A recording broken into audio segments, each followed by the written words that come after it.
મિત્રો, અમદાવાદ ખાતે આપણે મસ્ત ડીએફટી ફેમિલી મીટ કરી. હવે વારી છે સુરતની 22 ડિસેમ્બર 2024 ના રોજ. ઓહો, અમદાવાદમાં તો શું મોજ કરી હતી ભાઈ.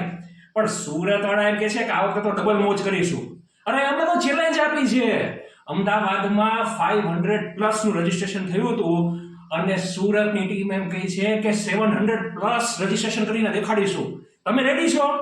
અને સુરત વાળાએ તો એમ કીધું કે આ વખતે તો ગરબાની મોજ માણીશું. શું તમારે ગરબાની મોજ માણવી છે? જો માણવાની હોય તો આ વિડીયોના કમેન્ટમાં રજીસ્ટ્રેશન ડન અને ગરબા અમારે જોઈએ છે, વી વોન્ટ ગરબા, આ કમેન્ટ મારીને મારો ચલાવો તો સુરતની ટીમ ગરબાનું આયોજન કરશે. તો રેડી છો ને ગરબા રમવા મારા વાળાઓ?